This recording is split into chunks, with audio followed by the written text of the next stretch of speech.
The podcast that you're listening to is being presented to you with the cooperation of the SJ Network. If you're a person who needs a publicist and you want to appear on podcasts, contact Stephen Joyner at s-j-network.com. Let's get on with the show. Ellie, I think I'm in love. That's so sweet. And today's guest, Andrew W. Shepherd, does a show about relationships. You should listen in and learn something. You know, I didn't think voiceover bots could fall in love. Oh, of course we can. Those special words that she said to me just make my bot heart beat faster. Really? What exactly did she say? She said, "Your call is very important to us. Please wait for the next available operator." Pure poetry. Wow, I wonder if she got that from Shakespeare. Do you mean Larry Shakespeare? The guy who does the catering at the Sherpa Chalet? He does have a way with a roast beef. Attention, rebels of the Sherpalution. Today's podcast is being brought to you by Audible. You can get a free audiobook download and a 30-day free trial at www.audibletrial.com/Sherpa. There are over 180,000 titles to choose from for your iPhone, Android, Kindle, or MP3 player. And now Mr. Bruce will lead you into the Sherpa Chalet. As a reminder, although our Yeti is friendly, it is advised that you stay away from him if you are a Kardashian. Welcome to Too Many Podcasts, the podcast about podcasts. Now, podcasting from the Sherpa Chalet on Mount Podcastia, here's your host, Jim, the podcast Sherpa. Hey there, new listener or experienced listener or a listener who's just like, will you just get to the point already?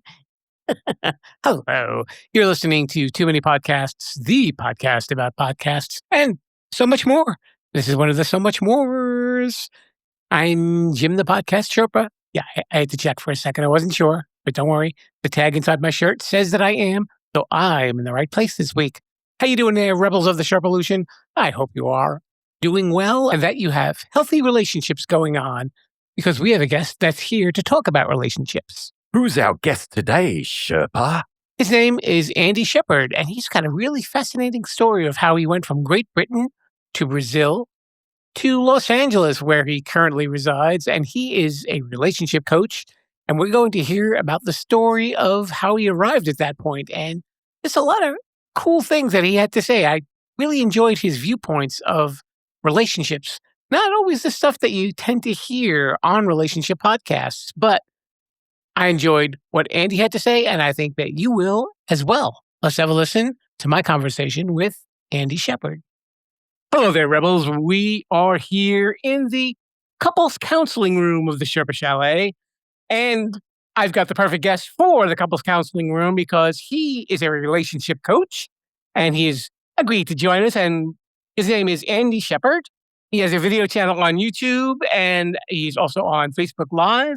And we're going to get to know him and we'll talk a little bit about relationships, which is something that he might know a little something about. Welcome to the show, Andy. Great to be here. How you doing? I'm doing quite well. You know, I was thinking of something. We had this conversation earlier before we were doing the show that you share a name with a jazz musician. And I was thinking, well, if the jazz musician was on my podcast and he was a relationship expert, he could call his podcast How to Get Along with the Opposite Sex. Excellent. Yes, it's true. It's true. So you've had an interesting journey. I mean, you're in California now, but obviously the accent is a little bit of a giveaway that you didn't start there. So let's get to know you a little bit. There you go. No, I used to mess about with a few people over here. What is it? I'm auditioning for the part for the new James Bond. So that's why I talk like this. You know, it's like obviously an older, kind of a little bit fatter version, but that's another story. Yeah. So I started off in the UK and I guess the accent is a giveaway. So I had like a 12-year career in computer engineering, and that was pretty stressful, really, really good. I got to meet some amazing people and go to amazing places. One favorite place that I went to was like Jaguar and seeing all the cars being I actually repaired the computer, which was running their test beds because they tested everything. So they'd have like a kind of a model filled with water, and they would literally, this thing would go up and down on the seat to just test that the seat springs didn't break, and the windscreen wipers would be going all like 24/7 and all of this, and the computer would be controlling and monitoring everything. So yeah, that was pretty good, but very stressful, because at least like once a day, there'd be somebody shouting at me, literally full on, for 5 to 10 minutes every day because I was late.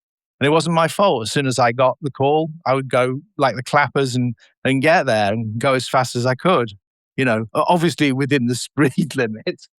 Yeah, right. The statute of limitations may have passed on that one, and I wouldn't worry too much. Yeah, that's it. Yeah, I was just thinking, even if there's any British police listening, what are they going to do? Yeah. Oh dear, this is going to get me in trouble. I hope you're going to edit this out. No, I'm joking. So, so very stressful. I got into meditation to deal with this, and also with some personal issues that I've been going through regarding women, actually, which is why I'm a relationship coach now. And I saw a really, really beautiful woman. She happened to be Brazilian, and fell in love with her. Ended up in Brazil with her magnetic properties, attracting me there, gave everything up, and off I went and started a new life there. I didn't realize how challenging it would be. My goodness, that really, really, really was a challenge. Such a difference in culture and climate and everything. I started an English language school there because I didn't want to go back into computing. I could have had a top job there, earned a lot of money, but to me, quality of life is what's important. That's what I really, really, what I put at the forefront of everything.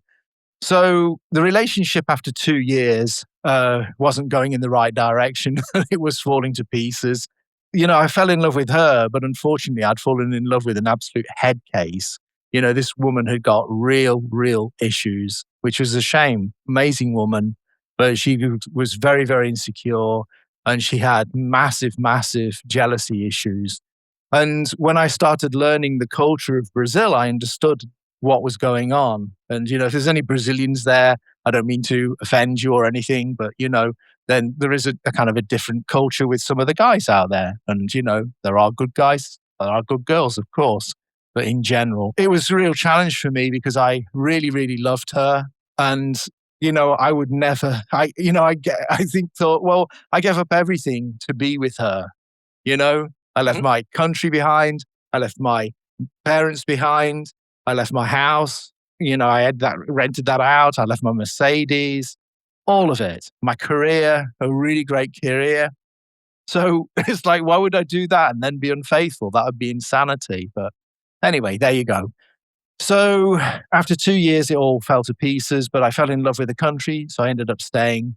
English language school, that was having real difficulties.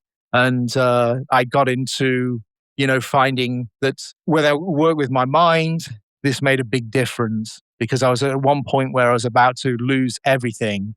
I remember being at the back of the school. I'd had a place where I could live. There were no windows there. It was full of mold. I had cockroaches for friends. That was it. I got no friends because I had no money. So I was sitting watching TV and drinking beer. I've stopped drinking now for 10 years. But at that time, I really needed my beer. It was the only thing that was keeping me going. And I just thought, what the heck am I not doing? I'm putting all the effort in. I'm putting the hours in. I'm working like 14, 16 hours a day, every day, 10 hours teaching. And anybody who's a teacher will know that that is a lot. It's exhausting. So what have I not worked on? I've got a degree. I believe I'm intelligent. I'm a smart guy. So then I said, well, the one thing I've not done is work with my mind. So I started searching for somebody giving me a copy of the film The Secret, and I'd watched that and I'd had an effect, really positive effect. And I started searching for some of the participants in it. And that led me eventually to as I studied all of them, it led me to Tony Robbins because his name kept coming up. I got an affinity with him, really felt that some people are a match and some people aren't. That's the way it is, we got favorite artists that we like to listen to musically or watch on in films and so on. So I really was in synchronicity with him. So my whole life then changed. I started putting everything into practice. I remember at one stage, we weren't doing too well. And so I said to everybody, I'm going to get 100 students in 15 days. Because they don't do 2 weeks. It's like, well, half of most months are 30 days. So it's all 15 days. 2 weeks is 15 days. So they were all saying, you're crazy, you'll never do it. And I said, okay, well, watch me. And that's kind of the motto of my life, And so I put everything into practice. I had a billboard. I was on TV. I was on the radio. I was out distributing pamphlets, telling people about what I got to offer. I made a special price. I had beautiful girls go out there and give pamphlets out as well. And we even had outside the school, we had like a guy who was a fire eater drawing attention. And I remember at the end of the 15 days, as it were, because I said, right, okay, I want everybody to come in at the same time. I know this is going to be an absolute nightmare, but all the courses stay on this day. And I remember it to this day. We had literally a sea of people as they come in because we got the students who got not regular classes, but we also had all the new students coming in. So it was just absolutely amazing. And there were a couple of other English language schools nearby, and they were like going, what on earth is going on? And we did it, 100 students in 15 days. So that's the power of the mind. Of course. From me being down in the dumps. And so knowing that and then moving into a beautiful apartment and, with beautiful view and, it was like brand new, this place that I moved into, fantastic place. With the power of the mind, you really can do stuff. You have to learn techniques, of course. So this led me to come to America. And really I was going to do a tour of the world and I was going to share this. And there were different people that I knew who were fellow coaches. And we were going to start, I got my presentation that I was giving and we would do something together and they would put the whole thing on and I'd be the guest speaker as it were, or the main man really, because it was kind of my show. I kind of met different people here and that took me into a different direction. So I never actually got to do that. But that's why I'm now in Los Angeles and loving it here. Getting involved with Tony Robbins, you were trained by their institute and becoming a coach. Mm-hmm. What is it about Tony Robbins? Did you know him personally, or it was just an institution that was owned by him? Yeah. It was something called Robbins Madanis Training, RMT. And so there's somebody called Chloe Madanis, and she's like an NLP practitioner. I think she's probably a psychologist as well. She's, got lots of letters after her name.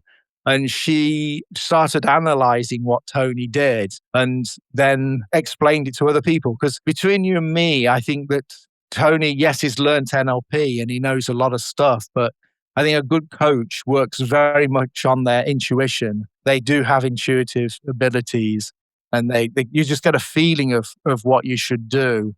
And I think that's the true with everything in life. We call it going with the flow of stuff. And I believe this is a kind of a empathic response to things. It doesn't matter what you are, specifically with the arts, specifically with music, for example. When it all comes together, it's because the whole band is intuitively kind of connected. So yeah, I did actually do a kind of an experiment and with all of this law of attraction stuff. And I said, okay, I'm going to be Tony Robbins' best friend. And it's like, well, how the heck do you do that? And I went, I don't care. I'm just going to do it. We'll just test this.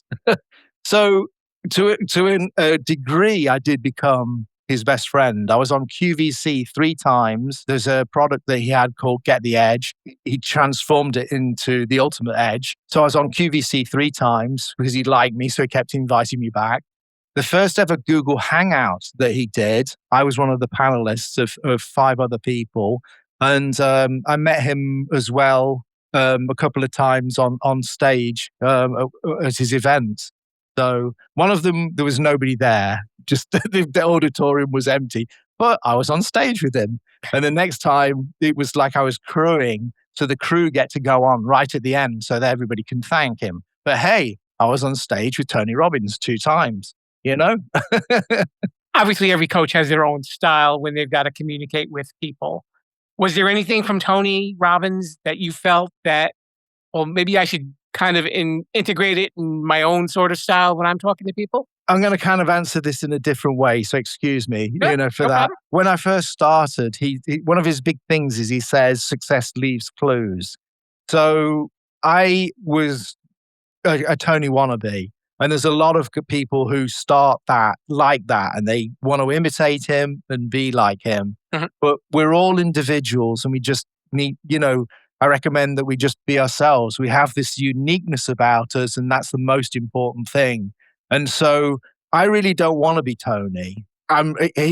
Tony does Tony much better than I do. I mean, hey, there's a shark. But you do Andy better than he does, though. Exactly. And that's it. We all need to be ourselves, and that kind of seems a little bit cliche or whatever, but it's still the truth. And then that took me years to really get into that and find that there are people who, we either can't stand, specific people or we love them. And it's the same for everybody, regarding everybody. It's just a fact of life. And there are people who just can't stand Tony, which I can't understand myself. But there are people who really, really like me. So they prefer to be coached by me. They prefer to listen to what I have to say than to him. So that's a beautiful thing because we all can be ourselves. And there's going to be somebody who really genuinely digs us. That's fantastic. Now, are you married, Andy? Yes, I am. How long have you been married? Well, we've been living together we've been together for like 6 or 7 years, and it's embarrassing. I should know that. And this Sunday, we'll be married for a year. So, yeah. Congratulations. Thank you. It's interesting because, we've spent so much time living together. That felt like a marriage as well. And, I'm 58 now and I feel like a grown up because I'm married. Wow. It seems like such a grown up thing to do. I don't feel like my age at all, for sure, How did you meet your wife? Yeah, she was just knocking about, in the same area as me. And she decided she took a fancy to me and, she's always making an excuse to talk to me. And she made it very obvious that she liked me. And she really, really, really did dig me. And at that time, all I was thinking about was my coaching, getting based in LA and all of this. And I wasn't interested. I wasn't doing it on purpose, but this is a great way to be attractive to somebody when you're acting like you're not interested. But this was genuine. It wasn't because she wasn't a really attractive woman and amazing, but I was just focused on something else, And also a couple of the women that I'd met in Brazil, it really made me think, oh my God, no, women, keep away from me, But it's interesting that, you're a relationship coach and you, like you said, when you were in Brazil, you had this relationship that you thought was great and it fell apart. And while you weren't looking for one when you came to the States, you probably definitely had a different viewpoint on relationships. And boom, you met the lady who became your wife.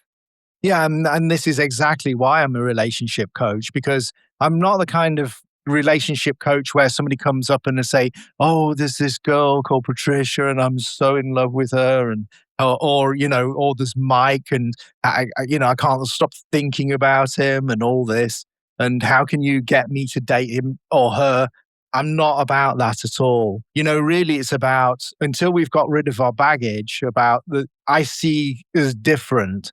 I think that everything happens to us for a reason. And that reason is that we're here to learn from whatever it's been given, So can I go a bit deep here, Yeah. Go right ahead. Okay, cool. So, to me, it's, I think that I believe in continuous existence of the soul. So reincarnation just makes sense to me. And so in this lifetime, we have the opportunity to grow and evolve. And there are situations that we've been put in. Sometimes they're karma. And so you've got good karma, you've got bad karma. And this is just kind of like the laws of the universe, really. It's, if I drop something, from my hand, it's going to fall to the floor because of gravity. It's a physical law. And so there are laws like this, and this is what karma's all about. And when you've got the law of attraction, then this is another law. And there's lots of these metaphysical laws that we don't pay attention enough to. So with karma, we have bad things that are happening. So I studied a lot of Buddhism, and so that is about purifying your karma. If it happens to you, is purifying because you're going through the consequences of that bad action or thought that you had. But I also, there's another aspect to it. And as a coach, I realized that, we'd learn from this, and I help women to let go of stuff that has happened in the past. There's something I do called timeline therapy, where I take them back to that incident. And there's the moment it happened, the moment before when they didn't have any issues, and the moment after when they probably had really big issues. And I use NLP to integrate those three parts of them, of that person, and get them in a special conversation with each other. And this is very, very powerful and releases whatever the trauma was. So that's a big thing that I do. So this is basically if they were in an abusive relationship, whether it was physical or emotional. Yeah, generally, this is a big area that I work with, yes, or have done. I mean, I wasn't always a relationship coach. This is something that is recent. I have a business coach who's also helps me. She's an NLP practitioner, and she's really helped me to see what it is that I do. And when I look back, I could see that all of the women that I have helped, they have had abusive relationships that I've had to help them release from. And that's been common with every single woman that I've been coaching. So that's something I said, well, okay, well, let's bring that to the forefront of what I do, because obviously women are in need of, releasing that. But I do believe that there is something to be learned from it, even. And that sounds kind of crazy when you're going into such a dark place. Most the reaction would be, "This is terrible." Something bad should happen to that person who instigated it. But there's always, it's really incredible when you go into it. There's other stuff that, when I'm going in at this level, there's other things that come out of it, which is just blows my mind, to be honest, because I have no idea what's going to happen. I'm just kind of, this kind of like a divine download, if you like, of what I should do next. It just becomes instinctual. When I go in, I have no idea. I just allow it to flow, and I just know, which part should talk to which. And, then the person I'm coaching is the one who interacts, and it all comes together. It's amazing. So they really kind of have to get their sense of self back. They took a blow, they went down, and now it's how do you get back up, and what do you do when you get back up? Yeah, it's really about releasing, because there's some of these events are just so traumatic. Women tend to feel very guilty about things, and I think women take on a lot. They really do. And reason I think I know this very well is because I was brought up as a single mother with a single mother. I'm not a single mother. What am I saying? Well, I wasn't the last time I looked anyway. So my parents got divorced when I was 1.5 years, not because they didn't love each other, but it just wasn't working. So, but being with a single mother, and then she had a restaurant which was full of girls, of women, and, they tend to take responsibility for everything and tend to feel guilty and say, oh, well, I must have done something for this person to have done that to me. I must be a terrible person for that person to beat me. I must have deserved it for that person to do. No, the ownership is on the other person. They have their own stuff. If you want to take it broadly as a coach, then I would look and say, well, if that person's reacting in this way, there's already something that needs working on with him. There's two sides to it. And that's kind of really, I wouldn't necessarily say that to the women that I coach at some level. At some time, maybe I would. It depends, because that's sometimes too much. They're too busy thinking, well, this person did me wrong. It's like, how can I think about, well, this person, I should feel sorry for him. It's like, yeah. So there's definitely a process for doing it, but both sides are not in a winning situation there. And like I say, it is an opportunity to learn, to grow. The most terrible things that ever happened in my life, I learned the biggest lessons, and it was tough, but it makes you who you are. Given what you've seen in women and their relationships, is there a common problem that they've suffered that maybe men should be aware of? Like, don't do this when you're going into a relationship with a woman. Yeah, I don't really know how to answer that. I mean, the only thing that I could say is that, I think guys would be really shocked if they had realized how badly their women have been treated. I'm not an angel. I know that I've done stuff that I perhaps shouldn't have when especially when we've got a bit of drink inside us. I did my best at being a decent person, even when I was really, really drunk.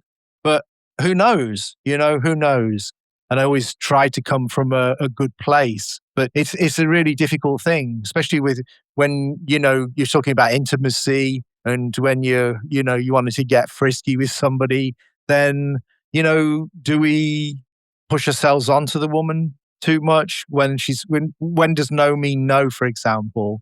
There's different degrees of that, and I believe that I maybe push things more than I should have done, because guys have got to, because there's women who don't actually make it obvious. It's part of the game. They're not going to make it obvious that they're interested in you, because otherwise society sees them as being easy women. It's like, I hope and pray that I didn't go too far. And, when I really did see that the woman did mean no, then, obviously I'd stop trying. But what was that experience for her? Because, some of them, I think you got to realize that some women are pretty shell shocked, and, they have had bad experiences. And so I think now I'm much more patient. And, before I was in this relationship, obviously with age, I tended to, my secret tip was to know a girl first, to be her friend, and friendship first. And maybe I was initially there'd be romantic interest from my point of view, because we get an initial response. We're either attracted or we're not. And so that'd be in the back of my mind. But I think, okay, I want to get to know this person, because I need to know whether she's like a monstrous beast, in a bad way, not in a good way, And so, if I get to know her and become her friend, then, I'm going to hopefully make a better choice of if I should date her or not. And then you don't have the issue, because there's going to be that time where you just look at each other across the room, and there's just this thing which is like, hey, we got to turn this to the next level. And then there's no issue there. You're not kind of pushing the boundaries at all. And in an era of Me Too, that becomes a slippery slope for a lot of people too. Yeah, exactly. And this is why, Me Too is quite a thing. And I realized why it's such a big thing, because I was like at a black tie do a few years ago, and there was one woman complaining because a guy had asked to have a photograph, and he'd put his hand a bit lower than he should do, shall we say, and from behind, as it were, and she had to move his hand away, and this guy is like a well-to-do person, and the girls just said, yeah, we deal with that all the time. And to me, it's like, yeah, I know there's alcohol at play, but really, in a big occasion like that? And they say, yeah, it happens all the time. And okay, I get why a guy would want to do that. He's got his impulses, but where's the respect in that? It's not right. So what are some of the things that you think really make a relationship successful? And especially, obviously, they have to be consistent in the relationship too for them to be really valuable. Yeah, I mean, I think friendship first. I really do. I think that we focus too much on the outer appearance of somebody, and also if somebody is going to be, the intimacy is going to be good, you know? And I think this is a real dangerous area. If you got somebody who is fabulously attractive, they're probably narcissistic and they're probably high maintenance. So you got to be careful. And, are they going to be all the time looking for the next best thing? Are you going to be feeling secure? So these are things to think about. To make a good relationship, definitely it's about friendship. And when you've got somebody who all the time is fighting to do stuff rather than you do it, I think you're onto a good thing. And I have to fight my wife, she's wanting to do stuff and to be helpful, and I'm trying to give to her and she's trying to give to me. You're fighting about who's going to be giving. I think you're onto a really good thing then, but it has to be genuine. It's not just an act or whatever. I had an interview a while back with a lady named Joanne Wilson, and she's a neuropsychologist. One of the things she said about relationships is very often the thing that attracts you to the person is the same thing that ends up driving you away from that person. Yeah, it is true. It's true. It's quite an interesting turn up for the books. But yeah, that often does happen. I guess we need to kind of balance our relationships. You don't want to be too much of one thing. You have to be, I guess, like a well-rounded type of person. So nothing becomes too overwhelming for the other partner. I don't know. I think we need to be natural. And I think we definitely need to be very patient. I mean, patience is a big thing. For me, having somebody who is honest is really, really important. So you need somebody who's true, honest, and somebody who's going to be faithful to you. And that's really, really important. And then, out of the love that you have for that person, you're going to be able to put up with her bad habits. Because I don't care who she is, she's going to have bad habits. I'm not perfect. So how am I going to find? I don't think any human being is perfect. So how are we going to find a person who's perfect? It's just not going to happen. So we need to be patient. I always kind of cringe when they talk about a couple of saying, "Oh, they have a perfect relationship." No, you don't want a perfect relationship. You want a happy relationship. Yeah, you want a functioning relationship. Sure. And yeah, for sure. I mean, we've been in our ups and downs like anybody, but it's just having that love to keep going, and if we fight, I know she's going to forgive me, and I know that she's very good at bouncing back very quickly. And I'll be honest, I've not historically been good at that. And I've been tended to hold on to things, but she's taught me to, I just think, well, I love her. I've got to let go of this. This has really hurt me, but I got to let go because she'd do the same for me. And I've just got to open my heart up and just, let it go. It doesn't matter, and then, and about timing as well. There's times, when I was younger, I wanted to fix everything immediately. So if there's a problem in the relationship, I don't care if it was 4:00 in the morning, that had to be fixed right there and then. And it's ridiculous. Sometimes it's a case of, well, I need to wait until she's going to be open to listening, and that could take hours, days, months, even years, who knows? I just wait for the right moment. Or sometimes I just go, this is not really a big deal. It's just one of those things. It's just let go of it. So definitely flexibility. And if you've got true love for somebody, then it really is going to make things a lot easier, because it's the love that makes you have the effort to do stuff, to make a change, to be patient, to give, even, when the person's like shouting at you or whatever. Fortunately, my wife doesn't do that too much, but she's good. My mom always says, "Don't go to bed mad." And her and my dad have been married for 64 years. So something's working so far. Yeah, no, I think that's a really good one. I've heard lots of people do that. And we tend to try not to. But sometimes it kind of happens, one of us will be mad and we'll go to sleep. But yeah, that is a better way of doing it for sure. Okay, so I know you don't listen to a lot of podcasts right now because you've been focused on building up your brand. Are there a few that you like listening to, though, you said? Yeah, I mean, one of them is from my mentor, Deborah Derris. And she's got Be a Paid Speaker now. And I think she's got something called Ignite Your Revenue, which is her new podcast, which is coming out soon or about now. And that's brilliant. I mean, Be a Paid Speaker now, before COVID, it had everything you needed in it. And I was like, this is what I love about podcasts, because you get such solid knowledge there. I mean, some people are crazy. They're giving everything away. And it's like a course in itself, which is wonderful. Yeah, I mean, I'm very objective about what I listen. And I probably should be listening to more entertainment orientated things, but I tend not to do that. I need to learn something. So I'll find a podcast which is going to help. We have this portion of the show, and it's called Shameless Self-Promotion. Shameless self-promotion. Shameless self-promotion. So this is where you get to let our listeners know how they can get in touch with you or follow you on social media. Awesome. Yeah, well, there's something that I've put together for your listeners. And that's really going to help with anybody who's single. And in fact, people who are in a relationship can use it as well.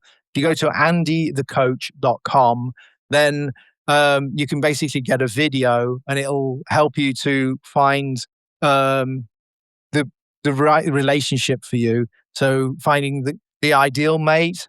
And it'll also get you to look at what the mate from hell would be, to make sure that you're not attracting that kind of person. Because one thing that I found is that I can have in mind the person that I want, but it's the stuff that I didn't want is what I just like one item. If I've not got it into mind what I don't want, that's the thing that's going to haunt me. And I also did a third part to it. So there's 3 steps to it. And the final part of it is really getting you to look at an alternative way to look at relationships. And I kind of touched a little bit on that today in this podcast, but I go in at a bit of a different angle and deeper. And that, I think, is something that people can really benefit from. And so even if you're in a relationship, then this is good material to look at. And they can follow you on Instagram, Twitter, Facebook, all that stuff? Everything. You should find me pretty much everywhere under Andy W. Shepherd. So that's SHEPHERD. Yes, he will be the guy not holding the saxophone. Yeah, that's right. Yeah. if it comes up saxophone, you got the wrong guy. So one last question before I let you go. In these times of COVID, now you've got people working from home, the kids are home. Things can get a little tense sometimes. What's your number one piece of advice for surviving that? Yeah, I think you all need to kind of have an agreement. There's times when you need some alone time and find a place where you can just be alone, or just to back off the anger. You're all living in a very confined space. So, you got to keep the anger down and definitely allow each other to have some space on their own. I know that in LA, for example, we have really small places. So if you're in a studio environment, you've got a separate kitchen, then have an agreement. I'm just going to spend a bit of time there, or even lock yourself up in the bathroom or something. But you need that to just get away from the energy. If things are really getting bad, then stuff like diffusers are really good, because they're going to, using essential oils, there's stuff like lavender and stuff like this can really kind of calm everybody down. So maybe you could put some of that in and calm your husband or wife down a bit without them knowing. A little sabotage. There you go, but in a good way. Positive sabotage. That's right. Okay, his name is Andy Shepherd. Keep an eye out for him on Facebook Live or YouTube. He's there. And Andy, thank you so much for coming on the show. Thank you for inviting me. Be a rebel. Follow the show at Sherpalution on Twitter, Instagram, and Facebook. And now it's time for Sherpa Suggestions.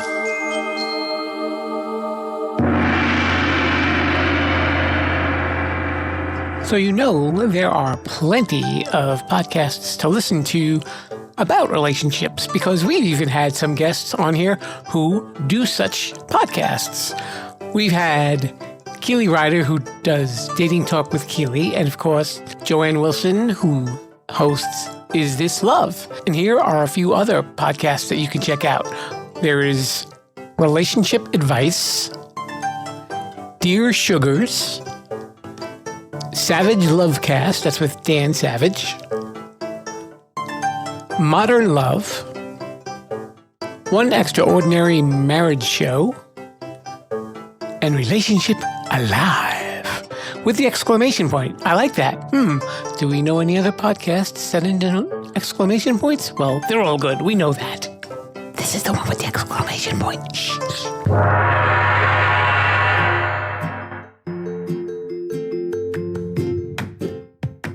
Okay, Rebels, that'll do it this week for Too Many Podcasts.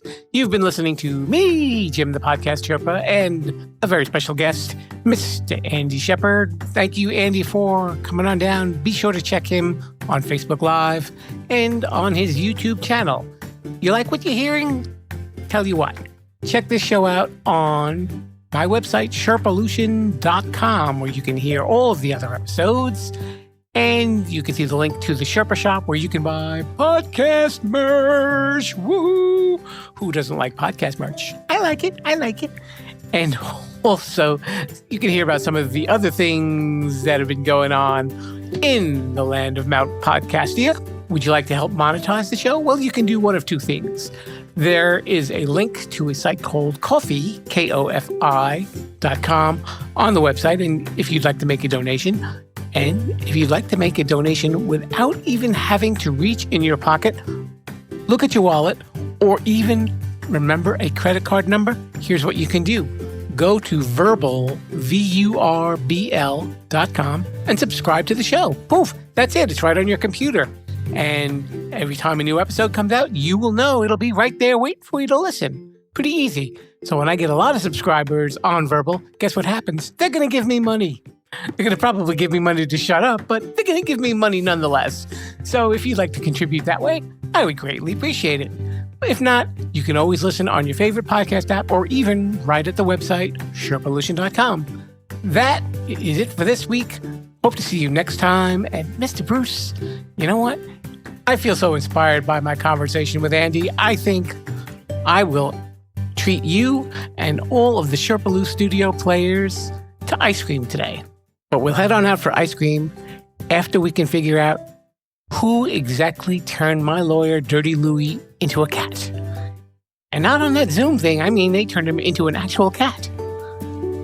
This might take a little while, guys, but I promise you the ice cream will be on its way. See you guys. Viva la Sherpalution. Thanks for listening to Too Many Podcasts. Please disperse. You can go home now. I said you can go home now. Viva la Sherpalution. Viva la Sherpalution. Oh. Yeah, I'll come back now, you hear?